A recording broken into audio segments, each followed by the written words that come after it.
What's going on with the Sixers? Well, as you see, Embiid, it blows hot and cold, especially at home where the Sixers are one of the best teams ever. On the road, they're a lottery team. Why does that happen? I said all along, because Embiid has to kind of self-load manage because they're doing this ad hoc. There doesn't seem to be a plan, and he has back issues. And he came in the league with leg issues. He has back issues.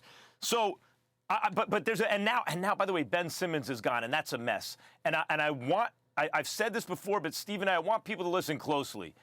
Adam Silver is the best commissioner in major American team sports. He's excellent. He's made a ton of great decisions. No one's perfect. And he messed up with the Sixers. I don't think that Silver intervened and they got rid of Sam Hinkie and then installed ultimately Jerry Colangelo, who installed Brian Colangelo, who was a disaster, unmitigated disaster. I don't think they did that because the process wasn't working, Stephen A. I think Adam Silver did it because the process was working. That was the worry of the league. You can't have a league when half your teams are tanking for 4 and 5 years in a row because the way you set up the lottery system with the cap, it works. That was the fear. Oh, my God, this is working. You leave the smart guy in there and see the plan to fruition. It may even take another couple of years, and then you have a juggernaut, and then the rest of the league will copycat. But you take a basketball lifer like Colangelo in, and he puts his son, who was a disaster in, and they get competitive right away because Sam Hinkie stockpiled the ammo, so then you could always make trades to get competitive quickly. When you do that, at least now you have a playoff team, but ultimately not the juggernaut they may have otherwise been. Let's not forget, Brian Colangelo, and this was reported in The Ringer in June of 18, Ben Detrick had it. Brian Colangelo was found to, they claimed his wife ran 5 different burner accounts on Twitter, kind of dissing Embiid, disclosing sensitive information, et cetera, et cetera. It was a mess. And when they finally, remember, Silver forced Colangelo down their throat, really, or Jerry Colangelo, and then he put Brian in. So, by the way, it was also critical of Sam Hinkie, of Masai Ujiri, all the smart guys, right? Much smarter than Colangelo. He dissed those guys as he was making a mess of the Sixers. A mess of the Sixers. And when they finally got rid of Colangelo, the owner of the Sixers, whose name escapes me at the moment, Stephen A., I'm sure you can come up with it, but Josh Harris? made a terrible error in insisting that though Elton Brand get the job, he couldn't hire his own staff. He had to keep the remainder, the leftovers from the Colangelo staff, which was a disaster. And so now the Sixers are rudderless. Even though they have all the talent in the world in Embiid and Simmons, they don't know how to put it together. So they don't load manage Embiid. He balls out at home. He kind of pulls it back on the road a little bit. He doesn't want to get hurt. Simmons is in the game. They told ABC, who had the game, Stephen A., that he's going to the locker room for treatments in the middle of the game. If Ben Simmons is in that shape, why is he in the game in the first place? Like, this is a rudderless ship that should be instead poised to make a championship run or maybe even dynasty the way it was going. And this one's on Adam Silver. He made a mess of this.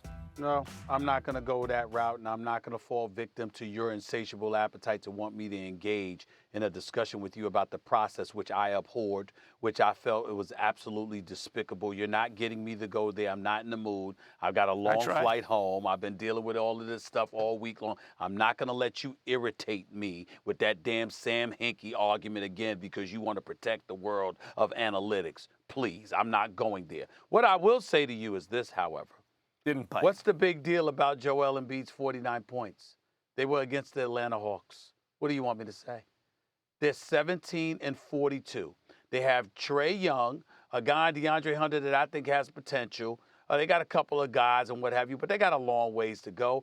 Atlanta's not a good team. They've taken a step back this year. I don't know why. And most folks don't because we don't pay attention to much stuff going on in the basketball world in Atlanta, Georgia. We love Atlanta for different reasons. Basketball ain't one of them, okay? So Joel Embiid showing up against them in Philly on his home court means absolutely positively nothing to me outside of the fact that it was nice that he played and he looked healthy and he was having fun because that's really when he's at his best. When he's talking trash and he's having fun, then it usually compels him to step up his level of play, particularly on his home court, and he shows out. But I didn't see that Joel Embiid when he went up against the Greek Freak in Milwaukee the other night.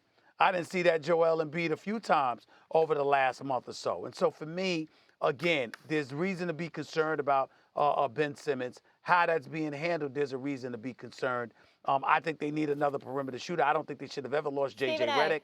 And in the end, what it comes down to is that regardless of the talent that they have, the question is, does it mesh to really succeed in the East? And I didn't even bring up Al Horford and how inconsistent he's been this Here's year. what I want to know. If Ben disaster. Simmons isn't back, can the Sixers go anywhere? No. Max? No, they'd be home in the first round. No. I mean, like, think about this, though. Embiid, who came in with health issues into the league, still really has to do his own management. They have no plan for the guy. So, of course, when he... By the way, it's not like he doesn't accept the Greek Freak challenge, Stephen A. He plays the Freak really well, basically even up. And the Freak is regular season the best player in the game. And Embiid is right there with him, basically step for step, stat for stat, win for win. I mean, that's saying a lot. Simmons, and the process landed Embiid. And the process landed Simmons. I don't want to hear, Colangelo chose Simmons. Simmons was good, the presumptive #1 pick, no matter who was going to do the picking. The fact that they stunk was the work of the process, Hinkie and the process. That's why they have Embiid and Simmons. They've done an awful job putting a team around them. Okay, you can claim Butler was going to go to South Beach anyway, but they not only traded draft picks and talent for Tobias Harris, but then paid him like he's a superstar. Well, I'm not advocating that they should have done that, and I'm not advocating that they did a good job doing that. My argument with you is that when you think about Sam Hinkie, he did draft Jahlil Okafor. Joel Embiid fell to him at #3 because of his injury. Michael Carter-Williams was the #1 pick, and obviously that ultimately you shipped him out. All was not perfect with Sam Hinkie. Thanks for watching ESPN on YouTube. For more sports highlights and analysis, be sure to download the ESPN app. And for live streaming sports and premium content, subscribe to ESPN+.